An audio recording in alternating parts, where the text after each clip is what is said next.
बिस्मिल्लाहिर्रहमानिर्रहीम, अस्सलाम वालेकुम। Welcome to health line and this is your host doctor Imran Khan.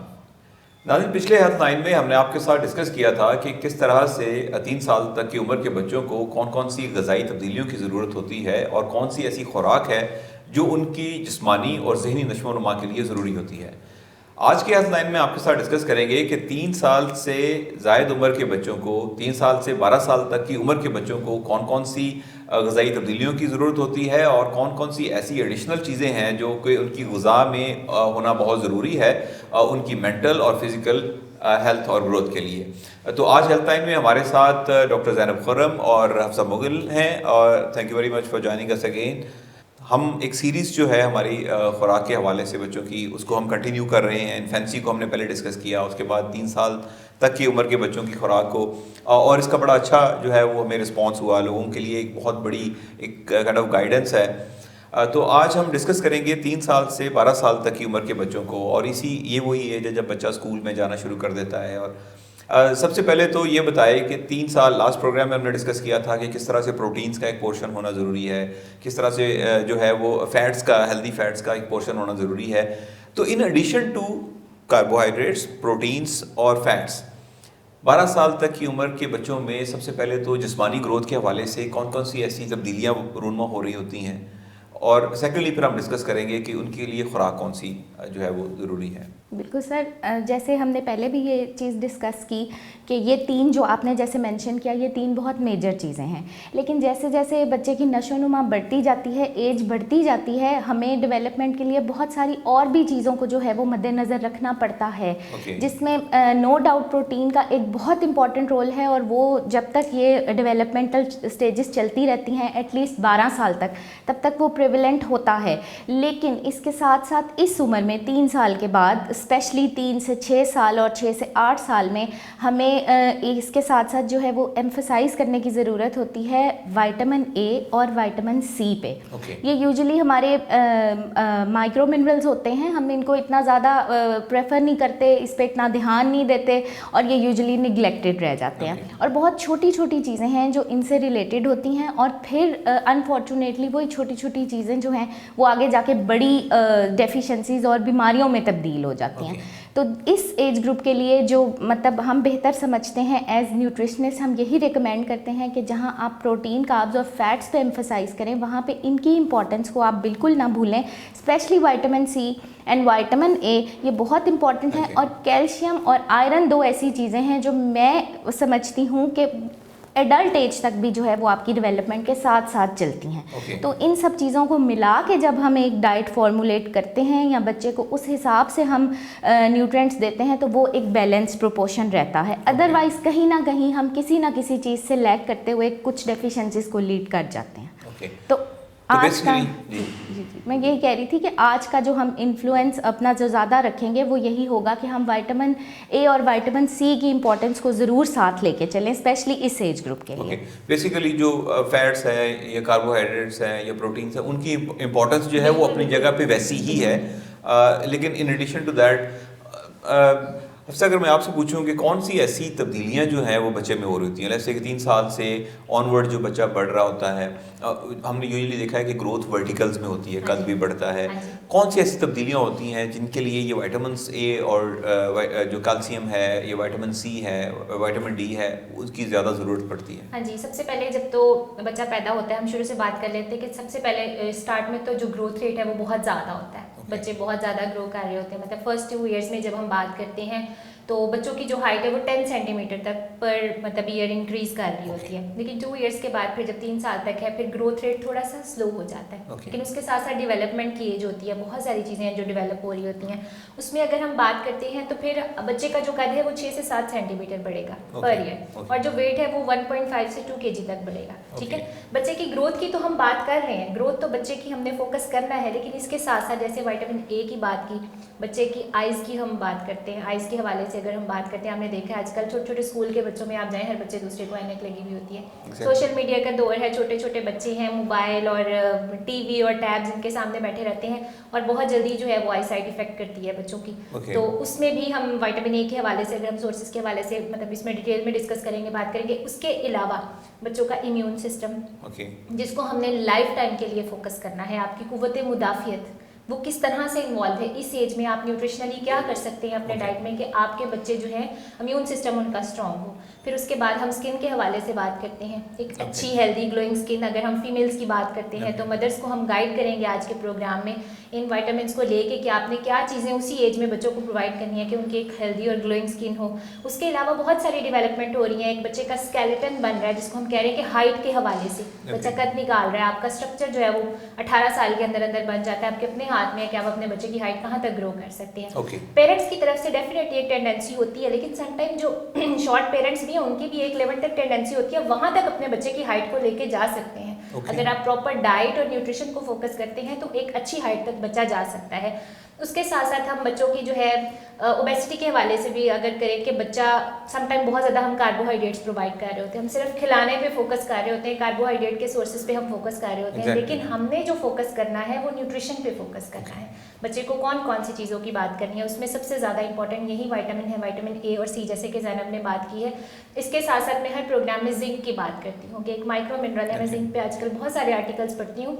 तो मतलब रिसर्च के हवाले से जिंक बहुत ज़्यादा इंपॉर्टेंट है बहुत सारी चीज़ों में, जैसे आपकी ब्रेन ग्रोथ में इन्वॉल्व है, आपके इम्यून सिस्टम में इन्वॉल्व है, आपके एब्डोमिनल एंजाइम्स में इन्वॉल्व है, वो बच्चे जिनको बार बार डायरिया होता है उसमें इन्वॉल्व जो जिंक डेफिशिएंसी है, WHO की रिकमेंडेड है वो जिंक के सप्लीमेंट्स जो हैं वो सिरप उसको लाजमी शुरू करवाना चाहिए। यही सारी चीज़ें जो हैं वो ग्रोथ के हवाले से बहुत ज़्यादा इंपॉर्टेंट है। बहुत इंपॉर्टेंट है। इसमें दो बातें जो आपने की, एक तो ये है कि हाइट के हवाले से लोग बड़े कॉन्शियस होते हैं कि बच्चों की हाइट के हवाले से, और बीइंग डॉक्टर हमसे भी क्वेश्चन करते हैं। और सेकेंडली ये है कि बच्चे को आप इस तरह की फूड ना दें कि हमारी सर्टनली पेरेंट्स की ये ख्वाहिश होती है कि बच्चे जो हैं वो मोटे ताज़े हो जाएं। और इस पे नाज़रीन हम बात करेंगे ज़ैनब खुरम से और हफ्सा से एक छोटी सी ब्रेक के बाद। We need to take a short break, I will be back.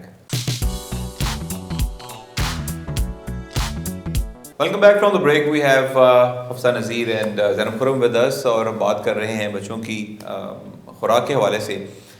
दो तीन बातें बड़ी इंपॉर्टेंट थी जैसे हमने ब्रेक से पहले कहा। एक तो ये है कि बच्चों की एक जनरल कॉन्सेप्ट ये है कि बच्चों की को खुराक जो है वो ज़्यादा से ज़्यादा खिलाई जाए, कुछ ऐसी चीज़ें दी जाएँ जिसमें फ़ैट्स हैं, कार्बोहाइड्रेट्स हैं, ताकि वो फूलें ज़रा ज़्यादा, मोटे ताज़े बच्चे हों। तो ऐसे मोटे ताज़े बच्चों को ही हेल्दी जो है वो जाना जाता है। तो इसके बारे में आपकी क्या राय है, क्या आपके मशवरा होगा पेरेंट्स को कि क्या किस हद तक ये नुकसानदेह हो सकती है? एक ख़ास जो चीज़ है, एलिमेंट है, एक ख़ास न्यूट्रिएंट्स जो हैं वो देते रहना, और उसका और उस तरह किस तरह से फिर कंप्रोमाइज़ हो जाती हैं जो बाकी जो चीज़ें हैं। ये बड़ा अच्छा आपने पॉइंट रेस किया। ये बड़ा अनफॉर्चुनेट है हमारे पेरेंट्स के अमंग के मेरा बच्चा मोटा नहीं है। उस पे ही एम्फसाइज़ है कि मोटा नहीं हो रहा, इसको खिलाओ, इसको पराठा दो, इसको ये दो, लेकिन वो ये नहीं देख रहे कि उसकी बाकी फ़िज़िकल एक्टिविटीज़ जो हैं वो ठीक हैं या नहीं हैं। अब जितना बच्चा हेल्दी से हेल्दी होता जाएगा, शायद में भी एक पॉइंट आए कि अपने वज़न से उसके लिए चलना फिरना या भागना दौड़ना जो है वो मुश्किल हो जाए। वो हेल्दी तो हो गया लेकिन वो फिज़िकली जो है वो इनएक्टिव होता जाएगा।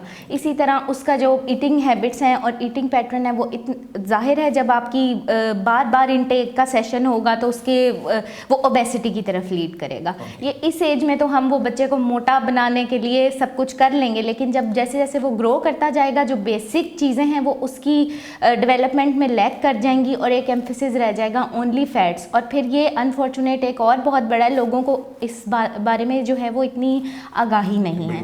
मदर्स को कोई ये न्यूट्रिशन का कॉन्सेप्ट नहीं है, बस ये है कि रोटी खाई थी, सुबह भी खाई थी रोटी और दोपहर भी खाई थी रोटी, माशाल्लाह पराठा भी खाया था और रात भी फिर इसने रोटी खाई थी। मतलब there is no concept about कोई फ्रूट्स हैं, कोई वेजिटेबल्स हैं, कोई डेयरी प्रोडक्ट्स हैं। वो जिस तरह हमने लास्ट प्रोग्राम में अंडे पे बहुत एम्फसाइज किया था, बहुत सी हमने अपने कॉमन पेशेंट्स में ये प्रैक्टिस देखी है कि क्या नाश्ता किया था जी, रात वाला सालन और रोटी, अंडा क्यों नहीं खाया, इसका कोई जवाब ही नहीं है कि मतलब इतनी इंपॉर्टेंस ही नहीं है। तो बहुत कुछ कुछ इस तरह का होता है जो ये मोटा करने के चक्कर में हम लैग कर जाते हैं, और स्पेशली जो है वो ये विटामिन्स और मिनरल्स, जिनको हम बिल्कुल ही तवज्जो नहीं दे पाते, क्योंकि हमें एक तो सोर्सेज नहीं पता होती, और दूसरा हम इनको शायद समझते हैं कि ये बिल्कुल जो है, अब जैसे डेवलपमेंटल एजेस हैं, बार बार डिफरेंट रिसर्चेज में, आर्टिकल्स में ये बात जो है वो पढ़ने में आई है, मैंने खुद स्टडी किया है कि विटामिन ए बहुत इंपॉर्टेंट है आइज़ के लिए। उससे रिलेटेड आइज़ की बहुत सारी डिजीज़ेज होना शुरू हो जाती हैं। अब टेक्निकल नाम यहाँ पे लेना जो है वो ऐसे नहीं, लेकिन एक बहुत कॉमन है कि नाइट ब्लाइंडनेस, कि रात में बच्चों को नज़र नहीं आता। वो यही इतनी छोटी सी एक तकलीफ़ जो है ये आगे लीड करती जाती है, जो आपकी ओवरऑल जो है वो विज़न को फिर इम्पेयर करना शुरू कर देती है। और इसी में मैंने कुछ रिसर्चेज ये पढ़ी कि ये बज़ाहिर जो है ये शुरू इस एज से होता है, और आगे जाके ये आपको ऐसे इफ़ेक्ट करता है कि बच्चा वेट गेन नहीं कर पाता, या आपके वेट गेन पे डायरेक्टली इफ़ेक्ट करना शुरू कर देता है। एग्जैक्टली। और वो उस वक्त हमें नहीं पता चल रहा होता, हम कहते हैं कि ये बच्चे का वज़न ही नहीं बढ़ता, ये बहुत नॉर्मल सब कुछ खाता है, लेकिन ये वज़न नहीं इसका बढ़ता, पता नहीं इसको क्या है। वो इसी एज में ये डेफिशिएंसीज जो हैं ये बिल्डअप हो गई होती हैं, हम इस पे फोकस नहीं कर पाते। सेकेंडली, इम्यूनिटी हम डेवलप नहीं कर पाते इसी एक छोटे से विटामिन की डेफिशिएंसी से, कि हमारी बच्चे की इम्यूनिटी नहीं है, वो बार बार बीमार हो रहा है, हम इसी को रूल आउट नहीं कर पा रहे कि किस वजह से ये हो रहा है।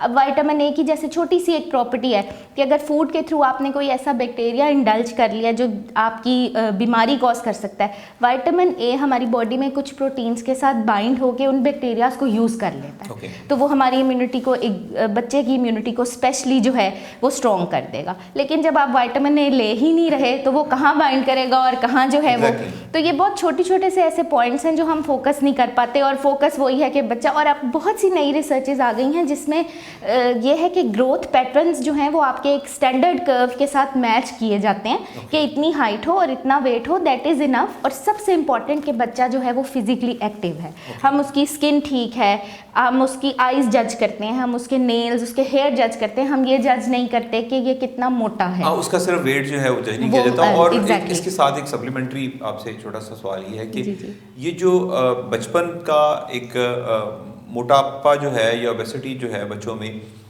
इसको फिर ये आगे जाके बड़ी मुश्किल हो जाती है मेंटेन करनी। कोई सेल स्ट्रक्चर इस तरह से होता है कि ये जो है वो बाद में बच्चा जो है दोबारा से रिवर्ट हो सकता है, लाइक से कि 10-12 साल तक आप बहुत ज़्यादा बेस हैं, और उसके बाद क्या पॉसिबिलिटी होती है कि आप डाइट शाइट करके आप रिड्यूस कर लें, या फिर यह कि it's like life long thing? नहीं, बिल्कुल भी लाइफ लॉन्ग ऐसे नहीं होता, ये तो आप बिल्कुल आप रिवर्ट कर सकते हैं। और वही बात है, बार बार वही एम्फेसिस है कि आपकी ईटिंग हैबिट्स और आपकी न्यूट्रिशनल इनटेक क्या है।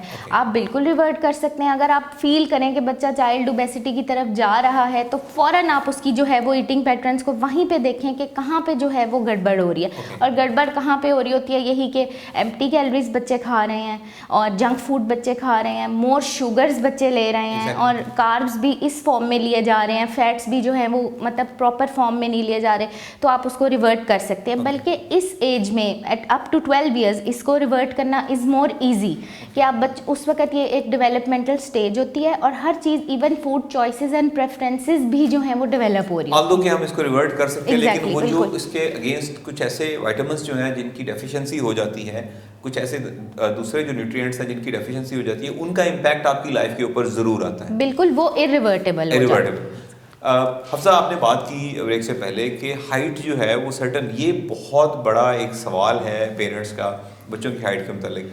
अभी आपने हमें हिंट एक दे दिया है कि आप हाइट को कुछ अपनी सर्टन जो है वो फूड्स हैं उसके थ्रू आप थोड़ा एक हद तक बढ़ा सकते हैं।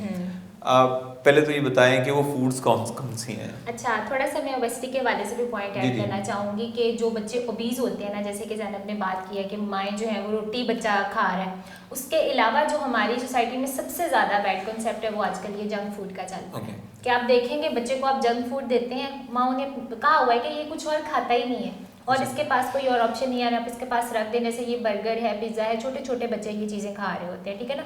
तो बच्चों की हमने कैसे चॉइसेस क्रिएट करनी है, इस पे भी प्रॉपर, मतलब मैं ये सजेशन देना चाहूँगी कि स्कूल्स में जो टीचर्स हैं, मेरी थोड़ी सी उनको ही रिक्वेस्ट है, अगर कोई हमारा प्रोग्राम देखता है या हमारे वाले से ये थोड़ा सा मैसेज पहुँच पाता है, तो बच्चे बड़ा आइडियली फॉलो कर रहे होते हैं अपने टीचर्स को, तो बच्चों के लिए बड़ा इम्पैक्ट होता है। उसके अलावा माँ का बच्चों पर बहुत ज़्यादा इम्पैक्ट होता है, माँ ने किस तरह से बच्चे को बताया। मैं थोड़ा सा ये ऐड करना चाहूँगी, लोगों को को वेयर करने का मतलब ये है जब बच्चा छोटा है ना वो हमारी बात अंडरस्टैंड कर रहा है, अब तभी से बच्चे को फूड चॉइस बताना शुरू करें। आप उसको बताएं कि तुम ये खा रहे हो, उसका तुम्हें ये फायदा हो रहा है, आप बड़े हो जाओगे, ये खाने से आप में एनर्जी आएगी, ये खाने से आप जल्दी से ज़हीन हो जाओगे, ये खाने से आप बिग हो जाओगे। बच्चों को अगर हम इस तरह से कॉन्सेप्ट देते हैं तो हम बच्चों को हेल्दी खिला सकते हैं। दूसरी रिसर्च के मुताबिक जैसे आपने हाइट की बात की तो मैं ये एडिशन करना चाहूँगी, वो बच्चे जो जंक फूड्स खाते हैं और जो बच्चे ओबीज होते हैं वो जल्दी हाइट नहीं निकालते।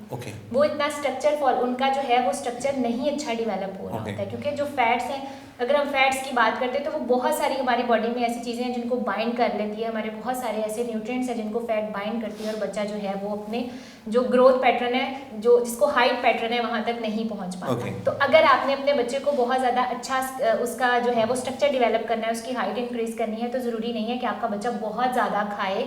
और जैसे अभी मैंने बात की कि फैट्स खाएं, माओ का ठूसने का या खिलाने का बहुत ज़्यादा मकसद ये होता है कि आपका बच्चा जो है वो जल्दी बड़ा हो जाए, ठीक है ना। तो हमने न्यूट्रिएंट पे फोकस करना है। जैसे फूड की जहाँ तक हम बात करते हैं, कैल्शियम इस हवाले से बहुत ज़्यादा इंपॉर्टेंट है, बहुत ज़्यादा। जैसे हमारे यहाँ माएँ समझती हैं, हम कॉमन, जैसे हम भी छोटे थे, हमने नहीं पढ़ा था तो नहीं पता था, बहुत सारा यही कंसेप्ट है कि कैल्शियम का नाम लेते हैं तो दूध का नाम आ जाता है कि दूध जो है वो सिर्फ कैल्शियम जो है वो सिर्फ दूध में ही होता है, ठीक है। ऐसा नहीं है, कैल्शियम के और बहुत सारे सोर्सेज हैं। अगर हम सब्जियों की बात करते हैं, जितनी भी हमारी वेजिटेबल्स हैं इनमें खास अमाउंट में कैल्शियम मौजूद है और वो सारा का सारा कैल्शियम जो है वो बहुत ज़्यादा एब्जॉर्ब हो जाता है बॉडी में, उसकी बायो अवेलेबिलिटी ज़्यादा है, काफ़ी ज़्यादा है।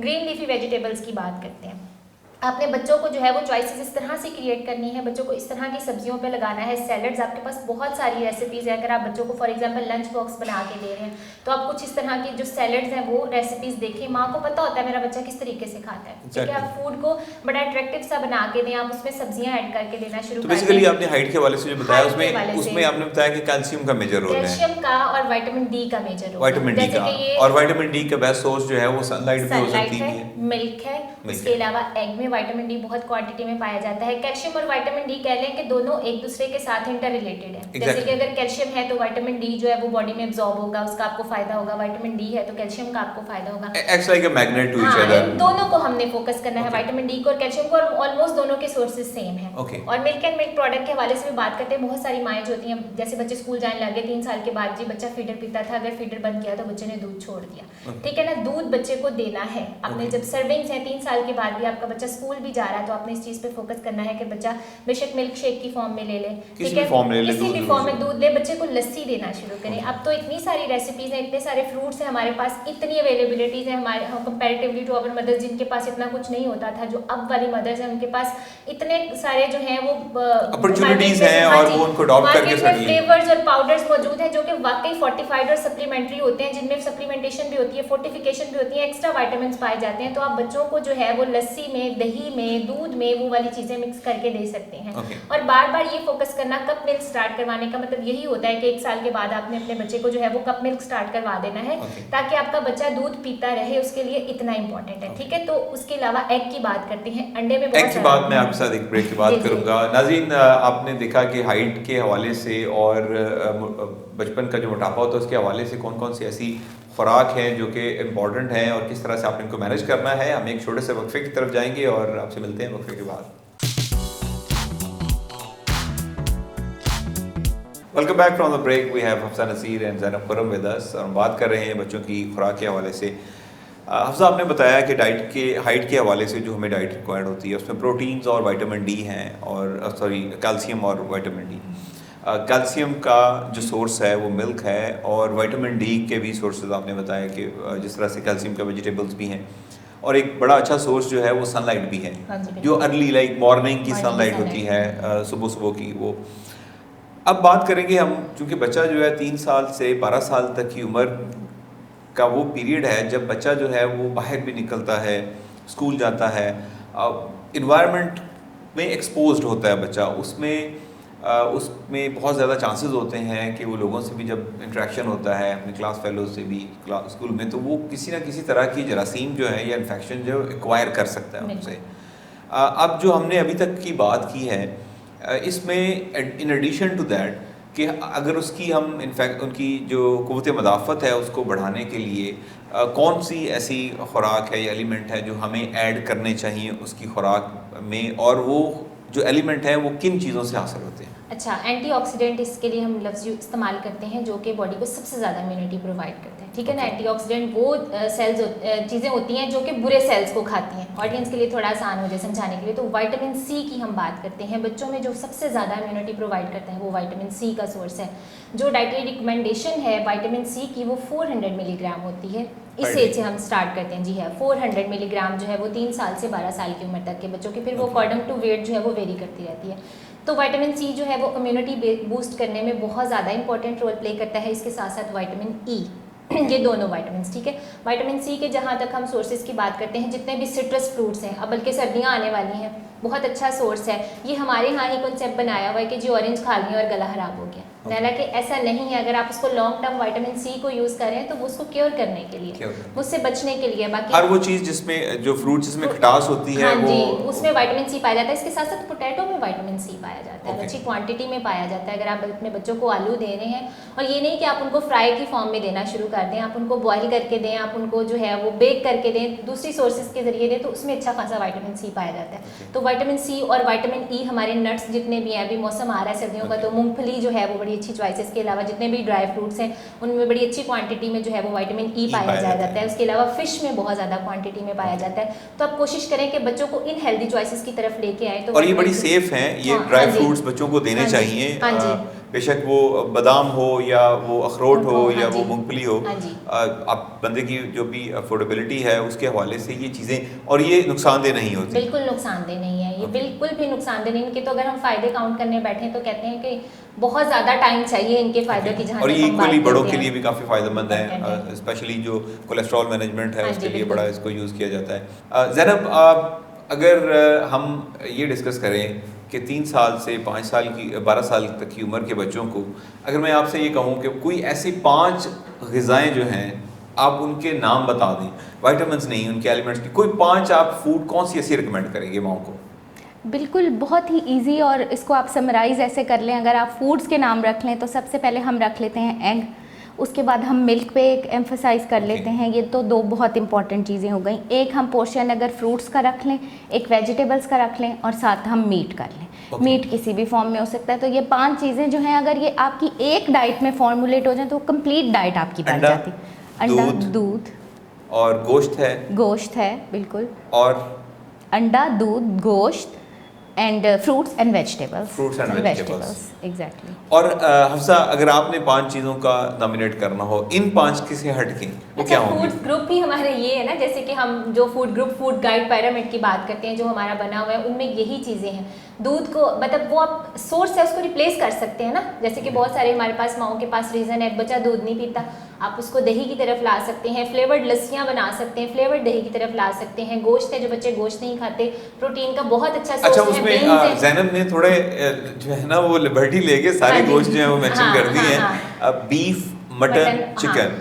What would be your first choice? First choice बच्चे के लिए बीफ मेरी फर्स्ट चॉइस। अगर बच्चों को देना है तो बीफ, क्योंकि प्रोटीन भी ज़्यादा है, फैट भी ज़्यादा है, तो बच्चों की दोनों रिक्वायरमेंट ज़्यादा है, तो बच्चों के लिए ज़्यादा बेहतर है। और जो फ्रूट्स हैं, ज़ाहिर है सर्टनली जो फ्रूट्स हैं overall they are not harmful, लेकिन कौन से ऐसे 2 फ्रूट हैं जो आप अगर आपका बच्चा छोटा है 1 से 3 साल, तो आप उसको बनाना पे लगाएं, क्योंकि पेट नहीं खराब होता बच्चों का, और उसमें बहुत सारे साथ मिनरल्स पाए जाते हैं जो आपके लिए इंपॉर्टेंट है। उसके बाद एप्पल, ये 2 मेरी फर्स्ट चॉइसेस होंगी बच्चों को। बनाना और एप्पल की बात करते हैं। इसके अलावा प्रोटीन की जहाँ आप बात कर रहे थे, तो जो बच्चे नहीं खाते गोश्त, तो बीन्स बड़ा अच्छा सोर्स है, दालें बड़ा अच्छा सोर्स है बच्चों को देने के लिए, और बीन्स के बड़े अच्छे अच्छे सैलड्स बन जाते हैं। दालों को बहुत सारी फॉर्म्स में हम बच्चों को दे सकते हैं। अच्छा, अब एक जनरल क्वेश्चन है ज़ैनब आपसे कि बच्चे जो हैं, ये तो हो नहीं सकता कि वो माओ के कहने पे या माँ जितनी मर्जी कोशिश कर लें कि जंक फूड को अवॉइड किया नहीं जा सकता आज के दौर में, स्पेशली जब बच्चे जो हैं वो स्कूल जाते हैं, आपको कुछ पॉकेट मनी उनके पास या वीकली कुछ लेके जाते हैं, तो वहाँ पे जाके फिर या उनका आप लंच बॉक्स में देखें तो एक छोटा पोर्शन जो है वो जंक फूड का कहीं ना कहीं होता है। Exactly. तो जंक फूड की कितनी लिबर्टी देंगे आप, कि कितना किस हद तक वो यूज़ कर सकते हैं? ये क्वेश्चन इसलिए मुझे इंटरेस्टिंग लग रहा है कि मैं खुद इस प्रॉब्लम से गुजरती हूँ कि मेरे बच्चे जो हैं वो मतलब लंच बॉक्स में अगर आप एप्पल भी दे रहे हैं और आप बनाना भी दे रहे हैं, तो उनको साथ थोड़े से नगेट्स या कोई ऐसी चीज़ Fried चाहिए, element ज़रूर फ्राइड चाहिए। एलिमेंट ज़रूर चाहिए, तो उसको मेरा ख्याल है ओवरकम करने के लिए लिबर्टी तो इतनी देनी पड़ ही जाती है, लेकिन उसको Exactly. हम ओवरकम ऐसे कर सकते हैं कि अगर आप इन्हीं चीज़ों को घर पे प्रिपेयर करने की कोशिश करें तो उसमें फिर प्रिजर्वेटिव्स और जो एडिड एलिमेंट्स होते हैं वो कम हो जाएंगे। Okay. जैसे बाहर की चीज़ों में, कैंड फूड्स में, प्रोसेस फूड्स में सोडियम कंटेंट बहुत ज़्यादा होता है और वो आहिस्ता आहिस्ता आपके जो आगे की एजेस हैं उसमें आपकी हाइपरटेंसिव उसमें होने की जो है टेंडेंसी ज़्यादा है। तो फिर आप इस तरह कोशिश करें कि उन चीज़ों को आप घर पे बनाने की कोशिश करें। और सेकेंडली ये है कि अगर आप बच्चे को थोड़ा सा ब्राइब कर लें कि बेटा पूरा वीक जो है तुमने हेल्दी खाना है तो वीकेंड पे तुम्हारी मर्जी का खाना होगा, Okay. What ever you will say, हम Okay, वही okay. खाएंगे। तो शायद इस तरह हम थोड़ा सा बच्चों को, क्योंकि ऑब्वियसली आजकल कम्युनिटी ऐसी है कि आप नहीं रोक पाते। एग्जैक्टली और ज़ाहिर है जब इन्वायरमेंट इस तरह से हो, बिल्कुल। कल्चर इस तरह से बन चुका हो, तो आप बजाय इसके कि आप रोकें, आप एक हाँ। सर्टेन अमाउंट में ज़रूर दें, लेकिन साथ Exactly. कोशिश करें कि जो आपकी जो बाकी जिस तरह आपने कहा है कि ब्राइब कर लें कि उसके अगेंस्ट इट्स लाइक कि आप कुछ हेल्दी फूड्स खा लें और वीकेंड के ऊपर वीकेंड पे आपको बिल्कुल। थैंक यू वेरी मच आप दोनों का, और बड़ा ही ज़्यादा पॉजिटिव है रिस्पांस पब्लिक का भी इस पे, ज़ाहिर है लोगों को एक गाइडलाइन मिल जाती है। Thank you very much for being with us. और नाजरीन, आज का प्रोग्राम जो था वो 3 साल से 12 साल तक के बच्चों की खुराक के मुतालिक था। इसमें जिस तरह से हमारी जो न्यूट्रिशनिस्ट हैं उन्होंने जिस तरह से आपको सजेस्ट किया कि जैसे पहले हम यूज़ कर रहे थे, प्रोटीन्स हैं जिनका सोर्स अंडा है, और उसके बाद फैट्स हैं, और उसके बाद जो गोश्त है, जिस तरह से उसका एडिशन आपकी खुराक के अंदर, बच्चे की खुराक के अंदर होना चाहिए था। उसके अलावा जो है वो विटामिन ए, डी, ई और विटामिन सी, इसकी इम्पोर्टेंस बहुत ज़्यादा है, क्योंकि बच्चा बाहर जाता है, लोगों से मिलता है, इन्वायरमेंट में एक्सपोज होता है, तो उसको इन्फेक्शन जो है एक्वायर करने के चांसेस ज़्यादा होते हैं। तो ज़रूरी है कि विटामिन सी का इस्तेमाल किया जाए। उसके लिए बच्चों में अभी सर्दियाँ आ रही हैं तो उनको ऑरेंजेस जो हैं उसका इस्तेमाल करवाएं, ताकि वो उनकी जो इम्यूनिटी क़ुव्वत मदाफ़त है वो बढ़े। और उसके अलावा दूध जो है is a good source of calcium, और सुबह की जो ठंडी धूप होती है, अर्ली मॉर्निंग जो डॉन की होती है, वो बहुत अच्छा सोर्स है विटामिन डी के लिए। तो उम्मीद है कि आज का प्रोग्राम जो है ये आपके लिए फ़ायदेमंद साबित हुआ होगा। Will see you next week with a new program. Thank you very much. अल्लाह हाफिज़।